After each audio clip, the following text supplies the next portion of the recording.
Hey, what's up, guys? My name is Kenny Leu from Midway. You're listening to the Man Cave Chronicles podcast. Tune in for more. Welcome to another episode of the Man Cave Chronicles. Welcome to the party, pal! You're my boy, Blue! Yo, Adrian! A podcast with interviews of amazing guests from the world of pop culture. Oh, yeah! TV. Nice! Movies. Oh, I love the movies! Comedy and more. From deep inside the Man Cave, your host, Elias. Kenny, welcome to the cave. Hey, how's it going? How are you, man? What's new with you? Oh, I got this movie coming out called Midway. Yeah, I've seen the trailers. It looks great. Yeah, it's really exciting. It's a Roland Emmerich film, and so a lot of people are expecting something like Independence Day, but he kind of really took a different spin to this whole thing. This is a passion project of his, and so he really wanted to make sure that it was authentic, and by the end, we were showing it to people who were actual participants in Midway. They're like 100 years old now, and they really connected to it, so we're happy. That's great. So really quick, I want the listeners to get to know a little bit more about you. Where are you originally from? I was actually born in Taipei, Taiwan, and I moved to the Bay Area when I was like 3 months old. Oh, wow. What So I'm basically like American. Yeah. What made your parents move here? Well, they actually, you know what? I never got these questions, so thank you for asking. They actually moved here to go to graduate school, and so they went to school in Texas to study computer science. Oh, wow. Yeah. So that was actually a lot of Taiwanese immigrants came during that time in the 80s just to pursue higher education. And then they wanted to settle down somewhere great, and my dad happened to find what would turn out to be Silicon Valley in California. Oh, yeah. Well, yeah, if you're going for computers, that's the place to go. Yeah, for real, even though he hated it, Yeah. Did he stick with it? No, actually, he the only reason, he growing up, he was an athlete. That's all he really cared about, and he wanted to like work out and look good. And after he turned 30, he was like, man, I have to like get serious about my life. And so he had all of his family pulled together, all of their money, and went to Texas Tech to study computer science. And he hated it. Yeah. He hated it until the day he quit his job, like 20 years later. Oh, wow. And then now he's a businessman. He works with his brother in Taiwan. Yeah, but he wanted to provide for a family, and so I'm thankful for him for sacrificing his health and his happiness. Yeah. So how was it growing up in the Bay Area? What were you into as a kid? Acting, actually. Yeah. I loved it. I was like the kid that was an actor. I was like the lead of all these plays and all kinds of stuff, and then high school rolls around, and I had the same impulse as my dad. I was like, I got to get serious about my life. And on top of that, I don't know if this had anything to do with it, but I kind of thought, like, I'm Asian, like I shouldn't be an actor, like it doesn't make any sense. And so I kind of turned my back on it completely. And then I dove headfirst into engineering, just like my dad did. Yeah.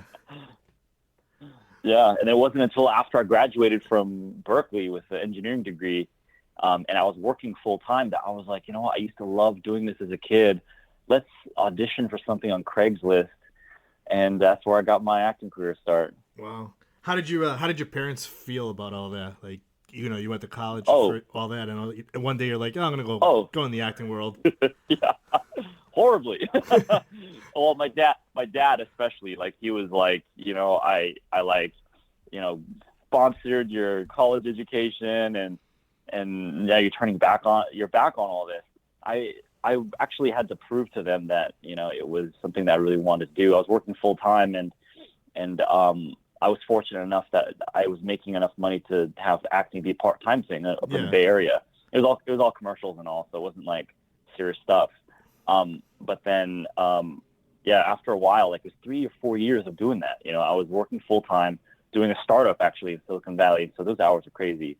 But then any second that I had, was going to acting classes and going to auditions and working on projects on the weekends.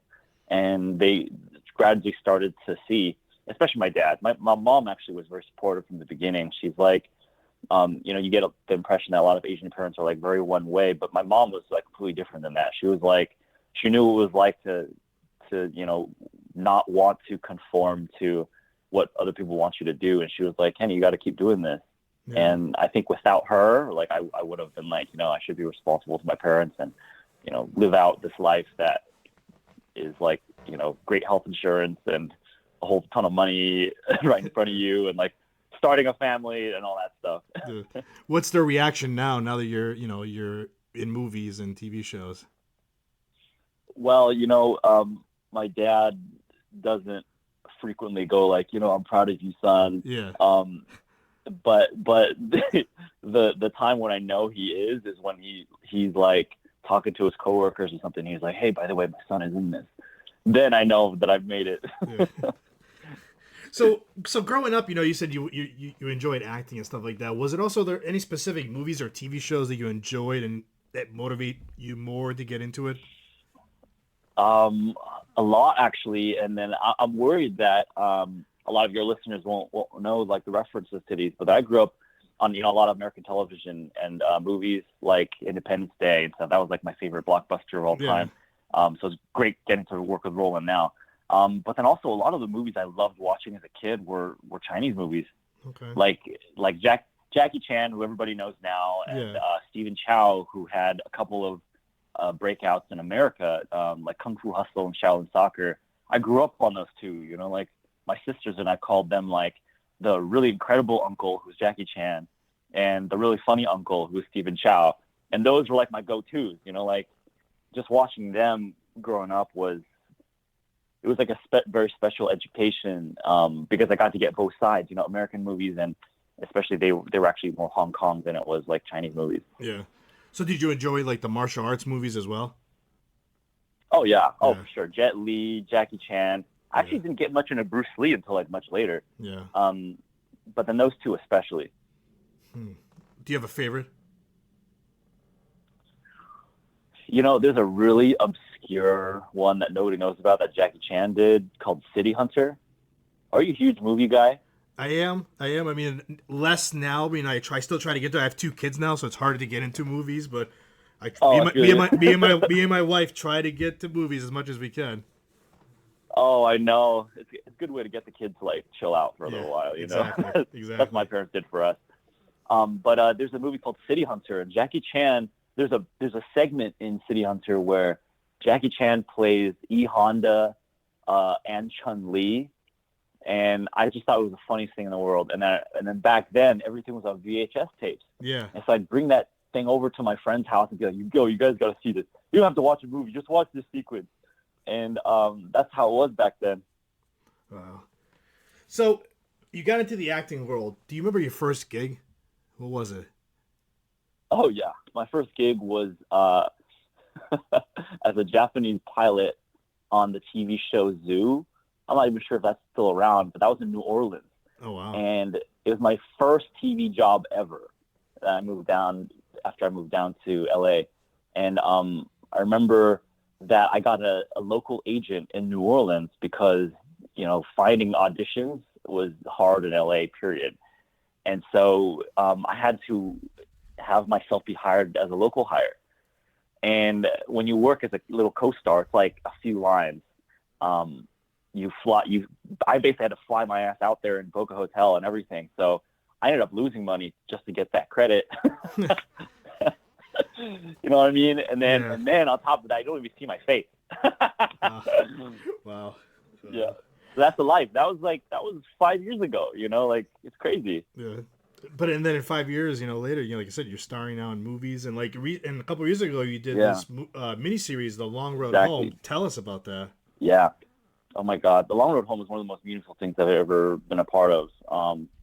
I had never done like a real life thing before that, and one thing that production really wanted to get right was telling the stories and honoring the people that were a part of it. So the very first day that I was there, I got to meet all the veterans who survived. They had like a reunion or something, Yeah. and it was National Geographic that was behind it. So they were all about accuracy, and so I got to meet all these guys that have been through hell, and I got to see it through their eyes, like as they're telling me these stories.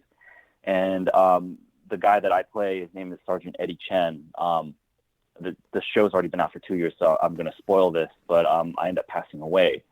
And during this firefight, during this ambush that the Long Road Home is about, and it was so impactful for me to get to be almost a surrogate for Eddie, because this guy was like such an important, like almost like a big brother to these guys who were young and inexperienced and experiencing something as horrific as that. And Eddie was this guy that always was a little bit older and always looked out for them, but he dies like super early in the fight. And once they lost him, they were like, what's going to happen to us? And so once I landed, I'm the only Asian actor in this platoon, or the only Asian soldier in this platoon. So right away they knew who I was. And man, they had like his name tattooed on their arms still, and they were still wearing bracelets with his name on it, saying "Rest in peace, my brother, Sergeant Eddie Chen," 15 years after the fact. And it really reminded me of like why these stories are important and why it's so important to represent, tell these stories for people that kind of don't have a voice, especially these veterans who, we mine their stories to put on the big screen, but their stories don't end like when the battle ends, when the movie ends. They got to come back and they got to like deal, they got to live a civilian life again. They got to, forget these traumas and these memories that they had when they were abroad and come back and like be a father again, be a lover again, be a brother again. And it's tough, How did you prepare for the role? Like what kind of research did you do?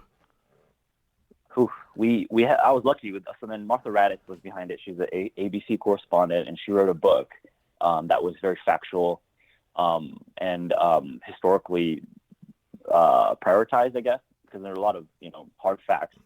So we got to read that. And then a friend, somebody who's now a friend of mine named Matt Fisk, he was one of the soldiers that was a survivor of the Long Road Home, and he wrote a book detailing his personal experiences on the ground, and he layered in like all of the like the PTSD counseling evaluations that he had afterwards, and like he just kind of mixed it into this book, and so you really got a sense of like what it was like to be firsthand on the ground, but also like the repercussions of it after you've come home. And then, I got to meet the veterans, so I got to talk to a lot of them. I got put in touch with Eddie Chen's brother, Virgil, who I'm still talking with now, and just asked him about like what it was like growing up with him. And again, like that stuff is so meaningful. You can like feel good about being a part of these red carpets and all, but then like the real stuff was getting to meet these guys and speak to them heart to heart. What kind of feedback did you get from after the miniseries aired? The miniseries was well reviewed, which we're really happy about. Feedback wise, I also got a lot of thank yous from the veterans because they felt like we were telling the story well. And that's what I'm most proud of. Some of the not as positive things was that, I think the marketing had trouble, because we've seen a lot of movies and TV shows where it's like, the U.S. military, the story about the U.S. military, people expect it to be one thing. Yeah. But this story was different, but I didn't feel like the marketing really captured that. Like Miko Alon, who is our executive producer, is like this vegan, card-carrying, like LGBTQ man, was like a fierce proponent, like advocate of like, liberal social issues. And he was the head of this production where, he was hand in hand with a lot of these guys who, are super Texan or super like just former military people. And it was just like a combining of the whole political spectrum that I thought was really, really beautiful, because then they saw eye to eye on how they wanted this thing to be portrayed. And it gave me the sense that, it wasn't going to be another one of those shows that, kind of preyed on people's like patriotism or nationalism to get like a good story out there. And so I was very proud of them being able to work together. And they're still in touch now, like they're still great friends. And yeah. So I actually want to take a second, since we're on the long road home, to plug Matt Fisk. I'm actually a spokesperson for his organization, Lancer Legacy Ranch. So he, after he came back from Iraq, he spent about 10 years in just the worst kind of hell that you can imagine. And recently he was able to dig himself out of it, and now he's got a family. But he's also started this organization called Lancer Legacy Ranch, which is basically a home for homeless veterans. It's in Maud, Texas. And if, you served in any tour of duty, like, you can go there and live. You take care of like the facility and like the ranch that you guys live on. And there's like painting classes, and everybody's like hanging out and stuff. But then you can also have legal counseling, PTSD counseling, career counseling, basically to get you back on your feet again. So I just wanted to plug that really quick. Have you been there too? Have you gone there to visit? I'm actually visiting. Yeah. I just started, after Midway was coming out, I was like, hey, Matt, like, it would be great if this Midway is a World War II movie also, or is a, military veteran commemoration movie. So I wanted to be a spokesperson. I want to use this platform for you. And he was like, great. And then this was like 2 weeks ago. And I'm actually planning to visit the ranch over the holidays, December 21st. Oh, wow. So yeah, I'm about to. So speaking of Midway, so tell us about that movie, and how did you get approached for the role? I actually didn't get approached. I auditioned for it. Okay. So then I had to go through a couple auditions to get there. There was a self-tape, and then there was a callback, and then after that, they were like, you want to go to Hawaii? I'm like, hell yeah. So maybe it had something to do with the long road home, because they saw that, I was a part of an authentic story. What was the first part of your question again? So tell us a little bit about the movie. Oh, yeah. Midway is a World War II movie, basically chronicling the events that led up to the Battle of Midway, as well as the Battle of Midway itself. It's important because that was the turning point for the U.S. in its war against Japan. For the longest time during World War II, we were on our haunches because Japan ambushed us at Pearl Harbor. And it took a series of miracles for us to turn the tide of the war. And Midway was when we basically lured them into a trap, because our code breakers were able to get us information that the Japanese didn't know that we had. So Midway itself is a historically accurate retelling of all that. And what's great is that Roland is, just a action genius. And he put together this film that really captured what it was like to be a pilot back then. The Air Force had just been created, and aircraft carriers had just been invented. And the bravery that these guys had to go through to like fly these planes and try to land in the middle of the ocean on this tiny strip of a ship when the wind's blowing, man, more guys died landing than they got shot down. Like it was that crazy.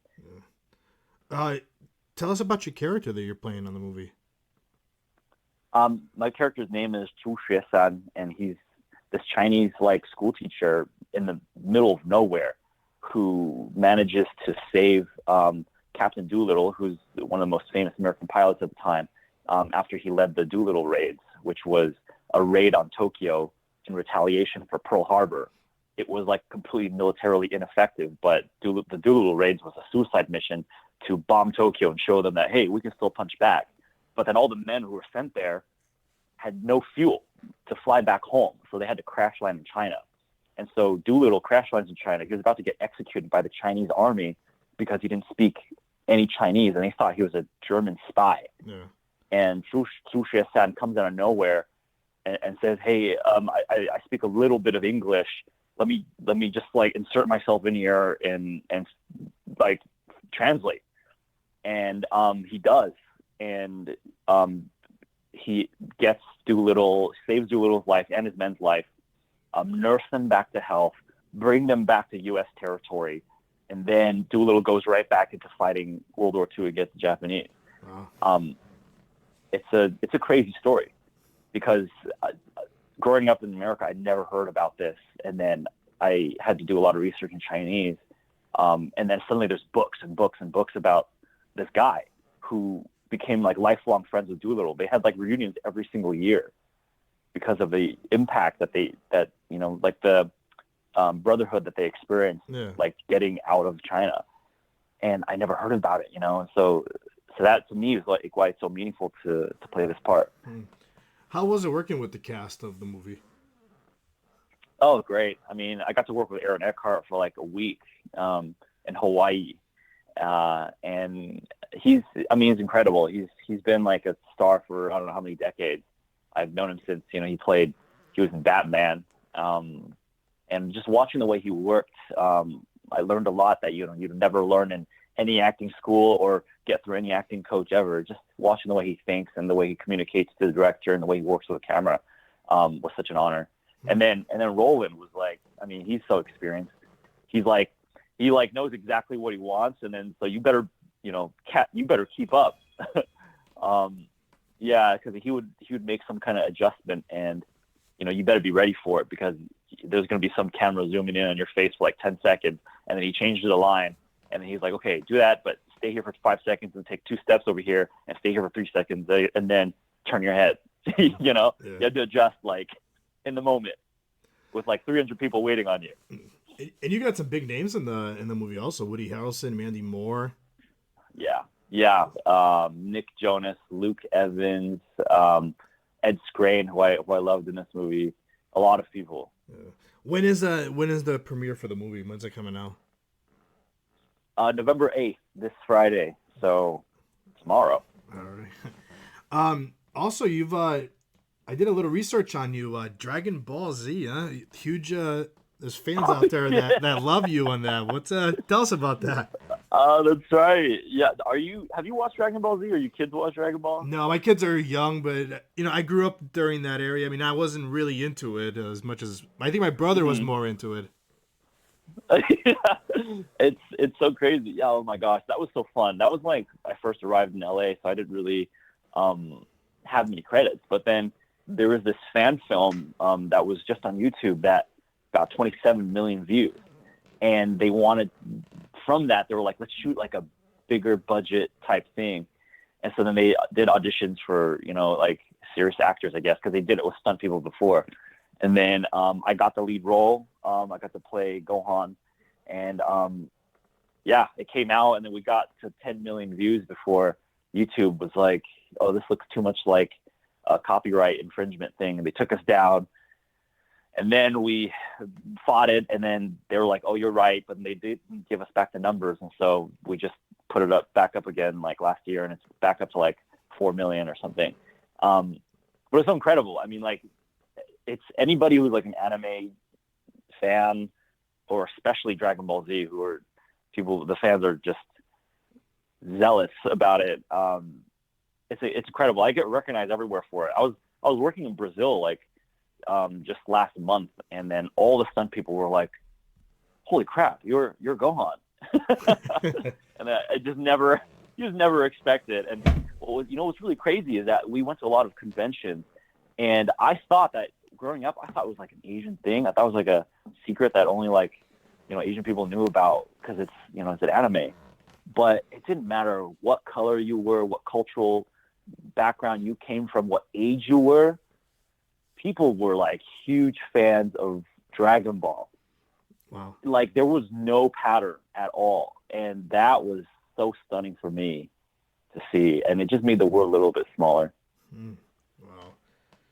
That's crazy. Yeah. And I did notice about the views on YouTube, and I actually did a little more research on that. And it was like, at one point it was like a top trending video on YouTube. Yeah.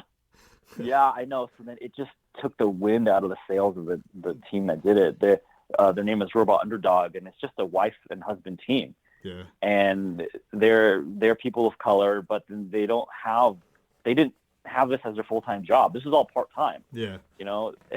They did it as a fan film, and they spent 2 years of their life working on it, like 18-hour days, and to have YouTube pull it like that was so demoralizing. And so we're still hoping that somebody out of somewhere especially if I can get like famous enough to fund like a full thing, because based on our feedback, people were like, man, finally they did this right. Hollywood, pay attention, you know, like, because Dragon Ball Evolution was such a travesty that everybody's really disappointed. But then they were like, you got to fund these guys and give them a shot. Like, just $1 million. We had 40,000, and we made a 35-minute long film that people were like, holy crap, this is great. You know, so it's just asking to be funded, and that was 2 years ago. So we're still hoping. Yeah. So do you have like a dream role that you want to play someday? Oh yeah. There's a lot. I love that, you know, there's a lot more diverse stories coming out now, and the world is in front of me now, because there's a lot of stories just like Zhu Xuesan's and just like Eddie Chen's, who are real people that had a part in the world stage or American history that I want to capture. I've actually got a film coming out next year that I'm the lead of, called A Shot Through the Wall, and it's inspired by the real life case of in New York City in 2015. There was an Asian American cop who shoots and kills a black man, but in his case, it truly was an accident. It was like he was on patrol in like the projects, and he goes into this stairwell with the lights like blacked out, and he hears a noise. He freaks out. He accidentally discharges his pistol into a wall, and then the bullet ricochets itself down a flight of stairs and hits this black man in the heart, and he dies. Wow. And he gets indicted by a grand jury, and it's the only time a cop has ever been indicted by a grand jury. And so the Asian American community in 2015 was like, you guys just threw this Asian guy under the bus. And the black community, especially at the time, was like, you got to stop killing us. And then the cops are like, you know, we're trying to do our best, and we're the good guys here. And it's like these tectonic plates like smashing into each other. And it's a very American story, you know, like all these different perspectives and voices just trying to get by and trying to express themselves, you know, like it's a really, really heavy drama. When and that's is that supposed to come stories out? I want to tell. When is that? Next year sometime. We're still not sure. Okay. Do you, any other projects that you're working on? I just came back from Brazil. Yakuza Princess is a comic book adaptation. And my wife actually is the star of that show. Nice. Yeah, it's a really great like action movie that I got myself pulled into because my wife's a singer-songwriter. Her name is Masumi, and she just started acting because of me, and this is her first role ever. She books it, and she becomes the star of this movie, and then I go there with like my hat on, like low-key, just trying to be her personal assistant, because it's a lot of stress being the lead of a movie. And I just went there to rub her back and to hold her coffee. But then they're like, wait a minute, who are you? And they ended up casting me in this role in the movie. Well, that's great. Yeah. Do you have scenes with her? Yeah. All my scenes are actually with her. Oh, So nice. I got to, and get this, we just got married 2 days before we left for Brazil. Oh, wow. So this was like the perfect honeymoon gift. Like I got to act with her, fight with her. I got to choreograph a fight with her, and all that. It was like the most special thing that's ever happened to me. That's great. Lastly, how can the listeners find you on social media? Where are you active on? I'm active on Instagram, Twitter, Facebook. You can find me at the Kenny Leu. I've been posting a lot, especially with Midway. So, and I respond to the comments as well. That's great. Kenny, thank you for coming on. This was fun. Hey, thank you so much. It was very nice meeting you. There's this kid. He didn't think he could cut it. I figured it was just the usual jitters. I take him under my wing. He was fine to be scared.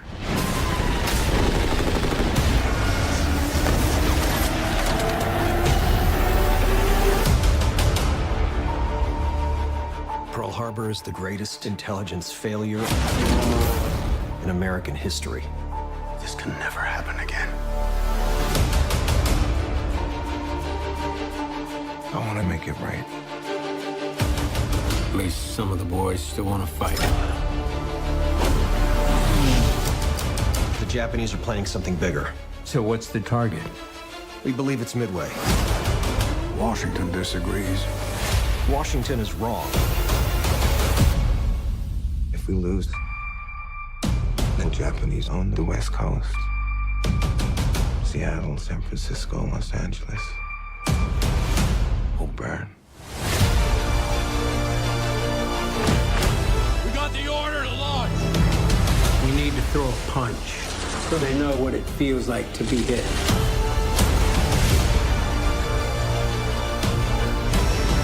We're talking about a couple dozen planes against a whole Japanese fleet.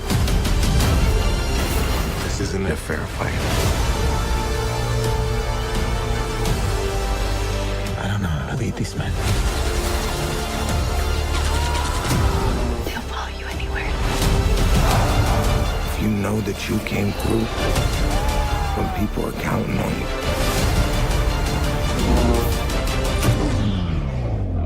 you'll be able to face anything.